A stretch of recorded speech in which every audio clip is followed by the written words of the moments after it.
सभी बच्चों को मेरा नमस्कार। मैं दीपक कुमार आप सभी का एग्जाम बिट्स एकेडमी की इस पॉलिटी की क्लास में आपका हार्दिक स्वागत करता हूं।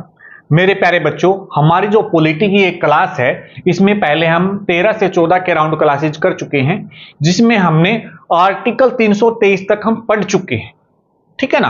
आज की जो हमारी क्लास होगी वो शुरू होगी हमारी आर्टिकल नंबर 324 से लेकर के, यानी कि 324 से हमारा भाग नंबर 15 भी शुरू होता है संविधान का। यानी कि हम संविधान के 14 भाग कंप्लीट कर चुके हैं। जो भाग नंबर 15 है हमारा वो बहुत ही इंपॉर्टेंट है। इससे रिलेटेड क्वेश्चन हमें देखने को एग्जाम में मिल ही जाता है। ठीक है ना। देखो हमारा क्या भाग नंबर 15,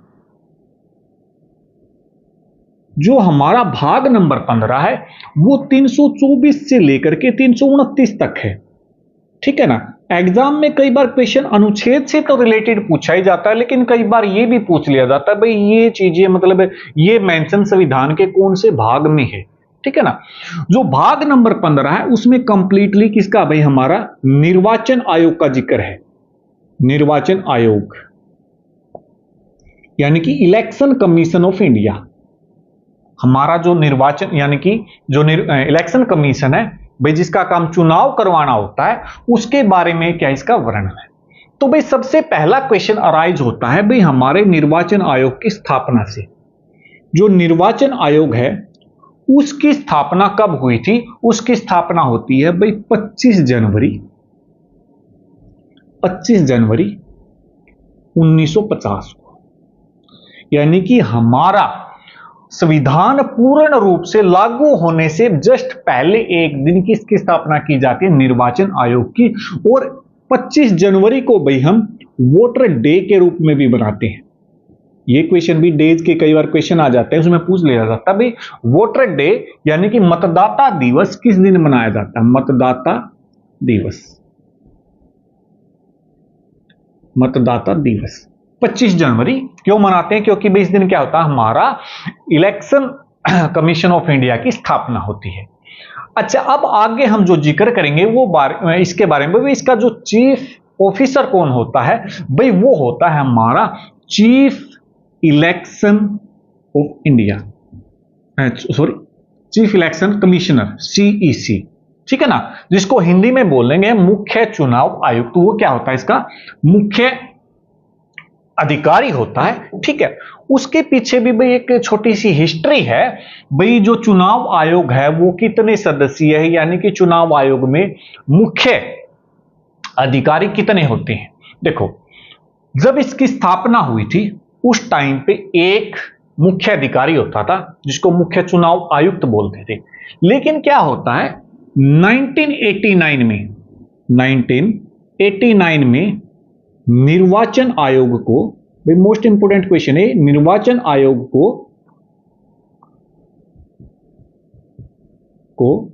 3 सदस्यीय बना दिया गया। 3 सदस्यीय बना दिया। यानी कि क्या होगा? एक तो हमारा चीफ इलेक्शन कमिश्नर होगा, चीफ इलेक्शन कमिश्नर, और 2 इसके नीचे होंगे, दूसरा और तीसरा, जिनको क्या बोलेंगे हम?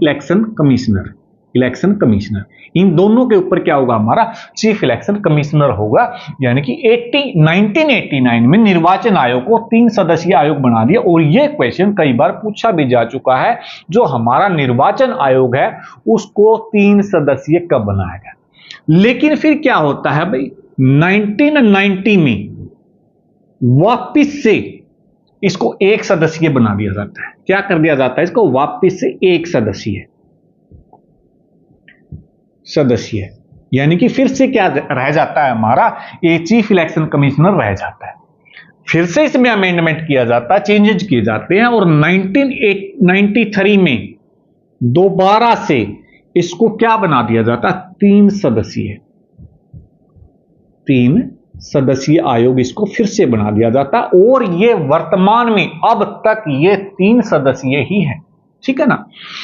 यहां से रिलेटेड क्वेश्चन देखने को मिले SSC के अंदर और RRB के अंदर, रेलवे के अंदर भाई क्वेश्चन आता है भाई निर्वाचन आयोग को 3 सदस्यीय आयोग कब बनाया गया? या तो ऑप्शन में वो ये वाला देता है या फिर ये वाला देता है। ठीक है ना। और एक बार तो ये भी पूछा गया था भाई निर्वाचन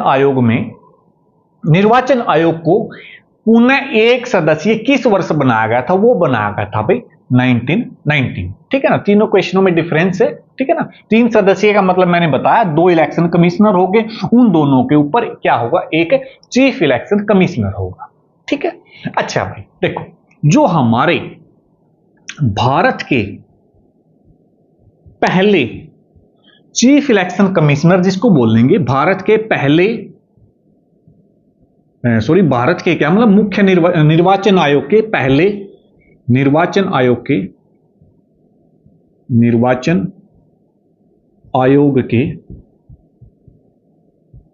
पहले मुख्य चुनाव आयुक्त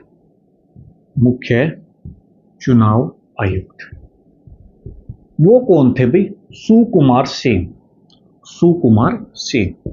मोस्ट इंपोर्टेंट क्वेश्चन। और ये क्वेश्चन आपने भारत में प्रथम वगैरह भाई कौन क्या रहा वहां पे भी पढ़ा होगा, जिसको हम विविध मिसलेनियस के नाम से भी जानते हैं कि भाई भारत के पहले मुख्य चुनाव आयुक्त कौन थे? हमारे सुकुमार सेन थे। ठीक है ना। अच्छा भाई एक क्वेश्चन और है, निर्वाचन आयोग की पहली महिला मुख्य चुनाव आयुक्त यानी कि पहली चीफ इलेक्शन कमिश्नर महिला किसको बनाया गया? पहली महिला चीफ इलेक्शन कमिश्नर लिख देता हूं मैं, यानी कि मुख्य चुनाव आयुक्त। तो वो कौन थी भाई? वो थी हमारी रमा देवी। वो कौन थी? रमा देवी। ठीक है, एक बार एक ये क्वेश्चन और देखने को मिला था भाई, जो निर्वाचन आयोग है उसका पहला मुस्लिम मुख्य चुनाव आयुक्त किसको बनाया गया था? लिखो, निर्वाचन आयोग का पहला मुस्लिम चीफ इलेक्शन कमिश्नर वो थे भाई याकूब कुरैशी। ठीक है ना, कुरैशी। तीनों के तीनों क्वेश्चन इंपॉर्टेंट होने वाले हैं। पहले जो निर्वाचन आयोग है उसके मुख्य चुनाव आयुक्त कौन थे भाई? सुकुमार सेन थे। पहली महिला कौन रही हमारी? वो रही रमा देवी। और जो पहला मुस्लिम मुख्य चुनाव आयुक्त रहा वो कौन था हमारा? वो था याकूब कुरैशी। अब बात आती है भाई इनकी नियुक्ति कौन करता है? इनकी नियुक्ति भाई, इसकी नियुक्ति राष्ट्रपति के द्वारा की जाती है। जो मुख्य चुनाव आयुक्त है उसकी नियुक्ति राष्ट्रपति के द्वारा, और जो अन्य चुनाव आयुक्त है उनकी नियुक्ति भी राष्ट्रपति के द्वारा ही की जाती है। ठीक है ना। फिर बात आती है भाई फिर कितने टाइम पीरियड के लिए इनको जो बनाया गया है, कितने टाइम पीरियड के लिए? कार्यकाल। देखो भाई, जो मुख्य चुनाव आयुक्त होता है, मुख्य चुनाव आयुक्त, उसको तो भाई 6 वर्ष या 65 वर्ष जो भी पहले होगा के लिए अपॉइंट किया जाता है। किसके द्वारा? राष्ट्रपति के द्वारा। ठीक है ना। जो अन्य चुनाव आयुक्त होते हैं, अन्य 2 बच गए जो, यानी क्योंकि अब 3 सदस्यीय है ना, अन्य चुनाव आयुक्त, उनको 6 वर्ष या 62 वर्ष जो भी पहले पूरा होगा, उनको 6 वर्ष या 65 वर्ष के लिए नियुक्त किया जाता है, इनमें से जो भी पहले पूरा होगा। ठीक है ना। अच्छा भाई देखो, जो ये हमारा निर्वाचन आयोग है इससे रिलेटेड एक क्वेश्चन और देखो, ये किस किस के चुनाव करवाता है? ये करवाता है अभी हमारे एक तो एमपी के और एक करवाता है हमारे एमएलए के। ठीक है ना भाई। एमपी का तो चलो समझ में आता है, एमएलए का कैसे? क्योंकि हमने एक राज्य निर्वाचन आयोग भी सुना होगा पहले, जो थोड़ा बहुत पहले कंपटीशन की तैयारी करते हैं भाई, एक राज्य निर्वाचन आयोग भी है। उसके बारे में लेकर के थोड़ा मिसकंसेप्शन हो जाता है, बच्चे सोचते हैं कि जो हमारा राज्य निर्वाचन आयोग है ना उसका काम होता है एमएलए का। नहीं भाई, एमपी और एमएलए के चुनाव करवाना किसका काम होता है? निर्वाचन आयोग का। ये इनके करवाता है। बच्चे एमएलए देख के राज्य निर्वाचन आयोग पर क्लिक कर देते, जो कि क्या होता है? गलत। राज्य निर्वाचन आयोग के भी कौन करवाता है? हमारा क्या नाम है, जो सेंटर वाला निर्वाचन आयोग है। ठीक है ना। इसके बाद देखो भाई, मुख्य चुनाव आयुक्त, अच्छा भाई देखो, नियुक्ति होगी, कार्यकाल होगा। अगर इसको हटाना हो तो भाई, अगर मुख्य निर्वाचन आयुक्त को हटाना हो तो कैसे हटाया जाएगा भाई? हमने राष्ट्रपति पढ़ा था जब, उसमें एक महाभियोग की प्रक्रिया पढ़ी थी, ठीक है ना। और सुप्रीम कोर्ट आया, उसमें भी एक महाभियोग की प्रक्रिया पढ़ी थी भाई, राष्ट्रपति को कैसे हटाया जाए, उसके बारे में हम डिटेल में डिस्कस कर चुके हैं, ठीक है ना। यानी कि इसको भी महाभियोग प्रक्रिया के द्वारा हटाया जा सकता है, महाभियोग प्रक्रिया के द्वारा, महाभियोग प्रक्रिया के द्वारा इसको हटाया जा सकता है, ठीक है ना। देखो हमने भाग नंबर 15 पढ़ रहे हैं, जिसमें हमने 324 से लेकर के 329 तक, जिसमें कंप्लीटली मेंशन है हमारा क्या, निर्वाचन आयोग, यानी कि इलेक्शन कमीशन ऑफ इंडिया, जिसकी स्थापना कब होती है 25 जनवरी 1950 को, जिसको हम वोटर डे, मतदाता दिवस के रूप में भी मनाते हैं, ठीक है ना। भाई क्या होता है, जो पहले जब इसकी स्थापना हुई थी उस टाइम पे ये एक सदस्यीय आयोग था, यानी कि इसमें एक मुख्य अधिकारी होता था, जिसको हम सीईसी यानी कि चीफ इलेक्शन कमीशन बोलते हैं, मुख्य चुनाव आयुक्त। लेकिन क्या होता है, फिर 1989 में इसको 3 सदस्यीय बना दिया जाता है, यानी कि उसकी हेल्प करने के लिए 2 अन्य चुनाव आयुक्त भी दे दिए जाते हैं, ठीक है ना, जिनको हम चुनाव आयुक्त बोलेंगे, और जो इनके ऊपर बैठेगा उसको बोलेंगे मुख्य चुनाव आयुक्त। इसके बाद आता भाई, फिर क्या किया गया, 1990 में इसको दोबारा से एक सदस्यीय, यानी कि 2 को फिर से हटा दिया जाता है, और फाइनली 1993 में इसको फिर से 3 सदस्यीय आयोग बनाया जाता है, जो कि अब वर्तमान में भी है, ठीक है ना। निर्वाचन आयोग जिस टाइम इसकी स्थापना होती है, यानी कि 25 जनवरी 1950 को, इसका जो मुख्य चुनाव आयुक्त होता है वो कौन होता है भाई? सुकुमार सेन। पहला कौन है हमारा? सुकुमार सेन, ठीक है। लेकिन जो हमारी पहली महिला बनाई गई वो कौन थी भाई? रमा देवी। देखो कोई भी आयोग पढ़ेंगे, कोई भी संस्था, किसी के बारे में भी पढ़ेंगे, उसके बारे में हमें देखो ये बातें तो पता ही होना चाहिए, उसका पहला अध्यक्ष कौन था, ठीक है, उसकी पहली महिला अध्यक्ष कौन थी, और वर्तमान में कौन क्या है, ठीक है ना। और पहला मुस्लिम चीफ इलेक्शन कमिश्नर किसको बनाया गया था? याकूब कुरैशी को। अच्छा भाई, इनकी नियुक्ति कौन करेगा? इनकी नियुक्ति करेगा राष्ट्रपति करेगा। कितने टाइम के लिए करेगा भाई? जो हमारा मुख्य निर्वाचन आयुक्त होगा उसकी तो नियुक्ति होगी 6 वर्ष या 65 वर्ष, दोनों में से पहले कोई सा भी कंप्लीट हो जाए। लेकिन जो अन्य चुनाव आयुक्त हैं उनकी नियुक्ति 6 वर्ष या 62 वर्ष, इनमें से जो भी पहले होगा की जाती है उनकी उस टाइम के लिए। अब अगर इसको हटाना हो भाई, हटाने के लिए भाई कौन सी प्रक्रिया? महाभियोग प्रक्रिया। महाभियोग प्रक्रिया हम राष्ट्रपति वाली क्लास में और सुप्रीम कोर्ट वाली क्लास में डिस्कस कर चुके हैं। हटाने का प्रोसीजर इसका क्या है, बड़ा ही जटिल है, ठीक है ना। वहां से रिवाइज कर लीजिएगा, पहले नोट्स बनाए हुए उसमें लिख भी लिया हो। इसके बाद देखो भाई अगला, भाई फिर ये जो निर्वाचन आयोग है इसको जो बनाया गया है, इसके कार्य क्या क्या है, किस लिए बनाया गया है? ये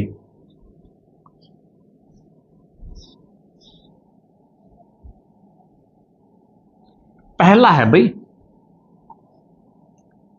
मतदाता सूची तैयार करना।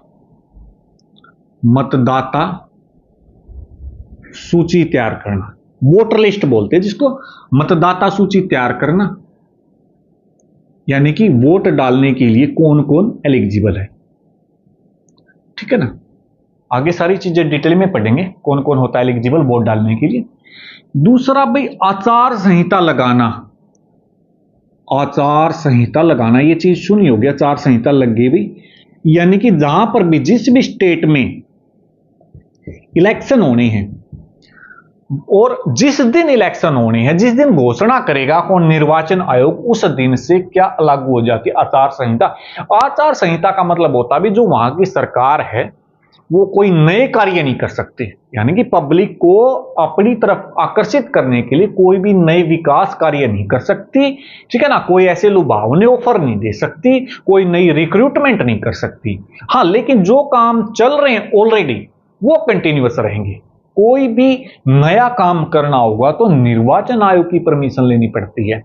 और आचार संहिता में क्या होता है, जितनी भी ब्यूरोक्रेसी है वो सारी की सारी मुख्य निर्वाचन आयुक्त यानी कि चीफ इलेक्शन कमिश्नर के अंडर में आ जाती है, ठीक है ना। यानी कि किसी का ट्रांसफर करना भी किसके हाथ में आ जाता है, निर्वाचन आयोग के हाथ।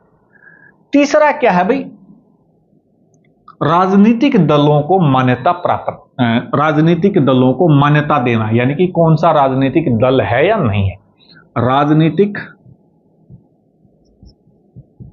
दलों को मान्यता देना और उनको चुनाव चिन्ह प्रदान करना, और उनको चुनाव चिन्ह प्रदान करना, चुनाव चिन्ह प्रदान करना, ठीक है। चौथा है अक्षेत्रों का परिसीमन करवाना, यानी कि एक परिसीमन, अक्षेत्रों के लिए परिसीमन आयोग का गठन, परिसीमन आयोग का गठन, ठीक है ना। भाई परिसीमन आयोग क्या होता है, भाई देखो जैसे हमारी पॉपुलेशन लगातार बढ़ रही है, अब जिस एरिया में कोई भी वो विधानसभा क्षेत्र या लोकसभा क्षेत्र है, पॉपुलेशन होने के बाद ये देखा जाता है भाई क्या यहां पर एक अलग से सीट बनाने की आवश्यकता है या नहीं है, ठीक है ना। क्योंकि कोई एक एरिया डिसाइड किया गया, उसकी पॉपुलेशन लगातार बढ़ रही है, ठीक है ना, तो भाई यानी कि वहां पर अब एक की जगह दो बना दिए जाएं, ठीक है ना। इस चीज की देखरेख कौन करता, परिसीमन आयोग। यानी कि जब हमारी काउंटिंग होती है उसके बाद देखा जाता है कि भाई क्या वास्तव में वहां पर दो लोकसभा या विधानसभा क्षेत्र या उससे ज्यादा बनाए जाने की जरूरत है कि नहीं, अकॉर्डिंग टू पॉपुलेशन, वहां की जनसंख्या के आधार पर, ठीक है ना। अब तक हमारे 4 परिसीमन आयोग आ चुके हैं। हमारे कितने परिसीमन आयोग आ चुके हैं अब तक, 4। और जो अगला परिसीमन आयोग वो बोल रहे हैं भी 2026 में आएगा, वो देखेगा कि भाई कितनी सीटें बढ़ाए जाने की जरूरत है। जैसे कि पता हमको अभी हमारी कंस्टिट्यूएंसी में कितने लोकसभा में जाते हैं, 543। जब ये परिसीमन आयोग 2026 का आएगा तो डेफिनेटली सीधी बात है, जो लास्ट परिसीमन आयोग आया था वो 2002 में आया था, और उसके बाद बहुत पॉपुलेशन बढ़ी है। यानी कि ये जो हमारी लोकसभा की सीटें हैं ये भी क्या होने वाली हैं, ये बढ़ने वाली है, ठीक है ना। इसके यही है भाई हमारे निर्वाचन आयोग के क्या है मुख्य कार्य, ठीक है ना। अच्छा भाई, इसके बाद हमने क्या पढ़ा है कि भाई राजनीतिक दलों को मान्यता देना, किन किन दलों को राजनीतिक मान्यता दी जाती है, कैसे दी जाती है, ठीक है ना, वो देखो एक बार। यानी कि किसी राजनीतिक दल को मान्यता देने के लिए क्या कुछ क्राइटेरिया होना चाहिए ये हम देखेंगे, ठीक है ना। ऐसे नहीं है भाई कोई भी मतलब चुनाव आके, जो लोकसभा का चुनाव है कोई भी आके लड़ लेगा, ठीक है ना। उसके लिए क्राइटेरिया है, किसी पार्टी को कैसे दिया जाता है, का जो मतलब पार्टी है का दर्जा हासिल करना हो तो भाई उसके लिए कुछ शर्तें रखी गई है, ठीक है ना। यानी कि सेंटर का यानी कि लोकसभा का चुनाव लड़ने के लिए पार्टी की तरफ से जो शर्तें बनाई गई हैं वो क्या क्या है, यानी कि उसको राष्ट्रीय पार्टी का दर्जा दिया जाएगा यदि यानी कि कोई जब नई नई पार्टी आते भाई जो लास्ट हाल में चुनाव हुआ है उस संबंधित पार्टी के उम्मीदवार को 4 या फिर इससे ज्यादा राज्यों में कुल वैलिड वोटों का 6% से कम नहीं होना चाहिए। यानी कि अगर कोई नई पार्टी बनती है और वो राष्ट्रीय पार्टी का दर्जा चाहती है तो उसको क्या करना पड़ेगा, जो हाल ही में चुनाव हुए हैं उसके उम्मीदवारों को 4 या इससे अधिक राज्य में कुल वैलिड वोटों का 6% से कम ना मिला हो। अगर 5% भी मिला होगा तो उसको राष्ट्रीय दल का दर्जा नहीं दिया जाएगा, यानी कि वो पार्टी की तरफ से वो लोकसभा चुनाव नहीं लड़ पाएंगे। या फिर पार्टी के 4 उम्मीदवारों ने जीत हासिल की हो भाई, यानी कि वो 4 सीटें जीत के लाए हों किसी स्टेट के अंदर, ठीक है ना। दूसरा क्या है, जो पिछले लोकसभा चुनाव होंगे उनमें 2% सीटों पर जीत हासिल की, यानी कि जो टोटल सीट है अगर उसका 2% भी जीत करके आ जाते हैं तो राष्ट्रीय पार्टी का दर्जा दे दिया जाएगा। या फिर कम से कम 3 राज्यों में पार्टी के उम्मीदवारों ने जीत हासिल की होगी, या फिर 3 राज्यों में वो जीत करके आए हों, ठीक है ना। तीसरा है कम से कम 4 राज्यों में पार्टी को राज्य पार्टी का दर्जा हासिल हो। यह राष्ट्रीय दल की बात हो रही है।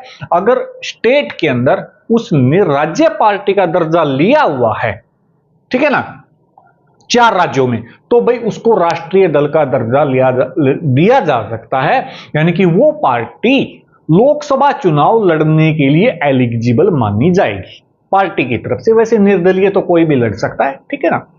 अब वर्तमान में क्या है, ऐसी केवल 6 ही पार्टियां हैं जिनको राष्ट्रीय दल का दर्जा मिला हुआ है।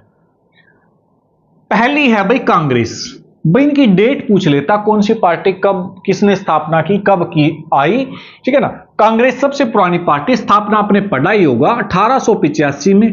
किसने की थी? ए.ओ. हयूम ने, ए.ओ. हयूम ने, ठीक है ना। इनका जो चुनाव चिन्ह है वो क्या? पंजे का निशान, सभी को पता होगा, ठीक है ना। दूसरा अभी बीजेपी, भारतीय जनता पार्टी। इसकी स्थापना 6 अप्रैल 1980 को होती है और कौन करते हैं? अटल बिहारी वाजपेयी, अटल बिहारी वाजपेयी, ठीक है ना, अटल बिहारी वाजपेयी। यानी कि दूसरी पार्टी है जिसको राष्ट्रीय दल का दर्जा हासिल है, राष्ट्रीय दर्जा हासिल है। इनका जो चुनाव चिन्ह है वो क्या? अभी कमल का फूल। तीसरी जो पार्टी वो है बीएसपी, यानी कि बहुजन समाजवादी पार्टी। इस पार्टी की स्थापना 1984 में होती है और भीमराव अंबेडकर की जयंती के दिन काशीराम के द्वारा, काशीराम, इसकी स्थापना किसने की थी? काशीराम। शायद ये प्रीवियस क्वेश्चन है भाई, बीएसपी की स्थापना किसने की थी? काशीराम ने की थी 1984 में भीमराव अंबेडकर की जयंती पर, ठीक है ना। और इनका जो चुनाव चिन्ह है वो क्या? हाथी। क्या है इनका चुनाव चिन्ह? हाथी। जो चौथी पार्टी है भाई एनपीपी, यानी कि नेशनल पीपल्स पार्टी स्थापना, इसकी स्थापना भी 2013 में की जाती है। किसके द्वारा? पीएन संगमा के द्वारा, पीएन संगमा। चुनाव चिन्ह क्या है इनका भाई? इनका जो चुनाव चिन्ह है वो है पुस्तक। क्या है चुनाव चिन्ह? पुस्तक। 5वें नंबर पर आती हुई भारतीय कम्युनिस्ट पार्टी। भारतीय कम्युनिस्ट पार्टी 1964 में, कांग्रेस के बाद सबसे पुरानी यही है। इसकी स्थापना किसके द्वारा की जाती है? ज्योति बसु के द्वारा। किसके द्वारा की जाती है? ज्योति बसु। इसके बाद जो आखिरी पार्टी है जिसको राष्ट्रीय दल का दर्जा हासिल है वो कौन सी? आम आदमी पार्टी, आप। स्थापना इसकी 2012 में होती है। किसके द्वारा की जाती है? अरविंद केजरीवाल के द्वारा, अरविंद केजरीवाल, अरविंद केजरीवाल, ठीक है ना। और इसका जो चुनाव चिन्ह है ये झाड़ू, सबको ही पता होगा चुनाव चिन्ह क्या है इसका? झाड़ू, ठीक है ना। ये भी कई बार अच्छा क्वेश्चन देना हो जब पॉलिटी से, तो ये वाला क्वेश्चन पूछ लेता भाई यहां से, भाई राष्ट्रीय दल का दर्जा हासिल करने के लिए क्या क्या शर्तें हैं। और इस क्वेश्चन को तो वैसे ही देता, 1 और 2 सही है, 2 और 3 सही है, 1 3 सही है, इसके सभी ऑप्शन सही है, यानी कि इस तरीके से। और ये हमारी वो पार्टियां हैं जिनको किसका दर्जा हासिल है? राष्ट्रीय दल का दर्जा हासिल है, ठीक है ना। इसके बाद जो अगला है हमारा भाई, हमारा इलेक्शन कमीशन से रिलेटेड कुछ और बातें, ठीक है ना।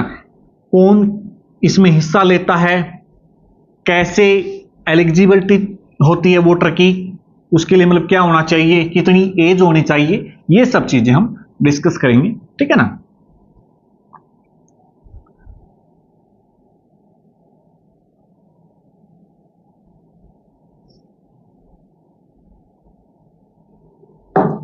आर्टिकल नंबर 324 देखो, इसमें जो हमारा चुनाव आयोग के अधीक्षण, निदेशन तथा नियंत्रण की शक्ति भाई चुनाव आयोग में निहित है। यानी कि जो चुनाव जितनी भी पावर्स हैं उसकी डायरेक्शन है, कंट्रोल है क्या इलेक्शन कमीशन की, वो किसके अंदर निहित है भाई? इलेक्शन कमीशन के अंदर। ये क्वेश्चन एक बार डायरेक्ट डाला गया था, ठीक है ना भाई। ये बात कौन से अनुच्छेद में लिखी गई है? 324 में। 324 से ही हमारा क्या होता है, निर्वाचन आयोग यानी कि इलेक्शन कमीशन स्टार्ट होता है। उसमें इसके कंट्रोल के बारे में, इसके डायरेक्शन के बारे में, इसके मतलब इसके अंडर में जो चल रहा है सारा का सारा कंट्रोल किसके अंदर निहित है भाई? चुनाव आयोग, इलेक्शन कमीशन के अंदर। 326 नंबर अनुच्छेद में यह लिखा गया है भाई, लोकसभा व विधानसभा चुनाव वयस्क मताधिकार के आधार पर संपन्न होंगे, ठीक है ना। कौन यानी कि कौन भाग लेगा? जो वयस्क होगा, अडल्ट होगा। कैसे? देखो, जो मतदान करने की न्यूनतम आयु है भाई वो हमारी कितनी? 18 वर्ष। ठीक है ना? यानी कि लोकसभा और विधानसभा के चुनाव किसके आधार पर संपन्न हो गए? जो 18 वर्ष से ज्यादा होगा, जिसकी आयु 18 वर्ष से ज्यादा होगी, ठीक है ना, वो एलिजिबल होगा वोट डालने के लिए। ठीक है ना? और इन्हीं के आधार पर ये चुनाव संपन्न करवाए जाएंगे। लेकिन भाई 18 वर्ष तो हमारी वर्तमान में है। पहले क्या था? पहले 21 वर्ष थी। फिर एक संविधान संशोधन किया जाता जो कि मोस्ट इंपोर्टेंट है और बार बार पूछा भी जाता है। भाई 61वां संविधान संशोधन 1989 के अंतर्गत 21 से 18 वर्ष कर दी गई। यानी कि 1989 से पहले 21 वर्ष वाले एलिजिबल थे। ठीक है ना? अब वर्तमान में कितने? 18। 61वां संविधान संशोधन के तहत भाई ये भी पूछ लेगा ये संविधान संशोधन कब हुआ है? जो हमारी एज कम की गई इलेक्शन कमीशन वोट डालने के लिए, कौन से संविधान संशोधन के तहत की गई? ठीक है ना? अच्छा, एक बड़ा रिपीटेड क्वेश्चन है भाई, जो वोट डालना है ना भाई वो हमारा कानूनी अधिकार है, न कि मौलिक अधिकार। मौलिक अधिकारों के बारे में हम पहले पढ़ चुके हैं। यानी कि जो हम वोट डालते हैं वो हमारा कैसा है? कि लीगल राइट्स है, ठीक है, न कि फंडामेंटल राइट्स। भाई एक है दिनेश गोस्वामी समिति। क्या होता है? किसी भी चीज में इंप्रूवमेंट के लिए क्या बनाई जाती है? कमेटियां बनाई जाती हैं। ठीक है ना? टाइम टाइम पे भाई अब इसमें ये सुधार की जरूरत है, अब इसमें ये सुधार की जरूरत है, इसमें इसका ये रिस्ट्रक्चर होना चाहिए। तो एक दिनेश गोस्वामी समिति है, प्रीवियस क्वेश्चन है, जो किससे संबंधित है? अभी चुनाव आयोग से। ठीक है?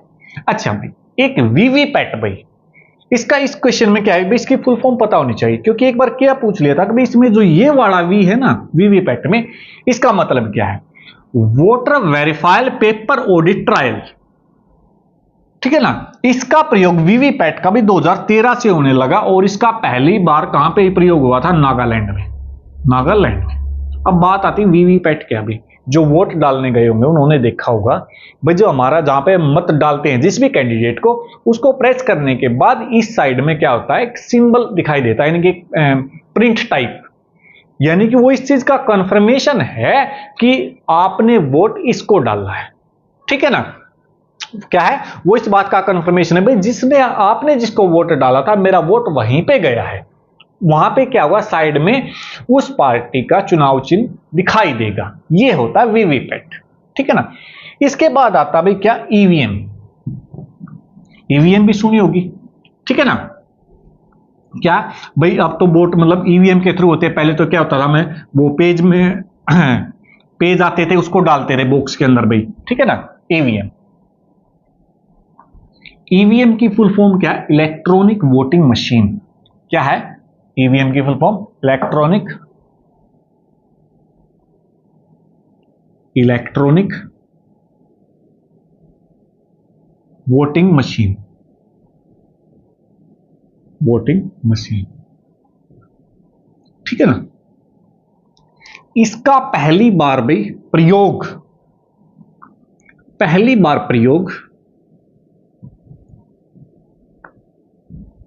केरल के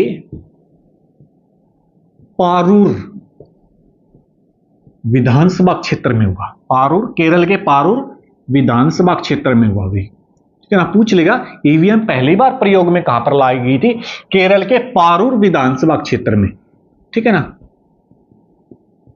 लेकिन रेगुलर रूप से, लगातार, यानी कि रेगुलर रूप से ये 2009 से शुरू हुई। 2009 से प्रयोग में लाई जाने लगी। चाहे चुनाव लोकसभा का हो, चाहे चुनाव किसका हो भाई? विधानसभा का। 2009 से ये रेगुलर है। ठीक है ना? पहली बार कहां पे? केरल के पारूर विधानसभा क्षेत्र में। ठीक है? में लाई जाने लगी। ठीक है भाई? अच्छा भाई एक बार एक ये क्वेश्चन आ गया था, एक ईवीएम में मैक्सिमम कितने उम्मीदवार हो सकते हैं? एक ईवीएम में अधिकतर 64 उम्मीदवार ही हो सकते हैं भाई। अधिकतम 64 उम्मीदवार हो सकते हैं। 64 उम्मीदवार हो सकते हैं, ठीक है ना। एक नया ऑप्शन और आने लगा ईवीएम के अंदर, क्या? नोटा। क्या? नोटा। नोटा का मतलब है none of these all, none of these all, यानी कि जितने भी उस ईवीएम के अंदर कैंडिडेट हैं, मेरी उनमें से कोई भी पसंद नहीं है, ठीक है ना। तो हम क्या दबाते हैं? बटन नोटा का, ठीक है ना। ये नोटा ये 2013 में आया, 2013 में ईवीएम में शामिल किया गया, ईवीएम में शामिल किया गया, शामिल किया गया, ठीक है ना। यानी कि जितने भी उम्मीदवार उस क्षेत्र से उठे हैं, लोकसभा या विधानसभा, आप किसी को भी अपना वोट नहीं देना चाहते, आपकी नजरों में कोई कैंडिडेट एलिजिबल नहीं है आपकी कंस्टिट्यूएंसी के लिए, ठीक है ना। 2013 में भी प्रीवियस है। देखो जितने भी क्वेश्चन मैं लिख रहा हूं वो सारे के सारे किसी ना किसी एग्जाम के प्रीवियस रहे हैं, और जब कोई भी एग्जामिनर कोई भी पेपर बनाता तो सबसे पहले वो पैटर्न देखता, उस पेपर का पहले पैटर्न क्या रहा है, जिसमें मोस्टली प्रीवियस ही रिवाइज होते हैं, ठीक है ना, चाहे कोई भी एग्जाम हो, रेलवे, एसएससी वगैरह, ठीक है ना। अच्छा भाई, एक चीज और लेके आए थे 1993 में चुनाव आयोग ने फोटोयुक्त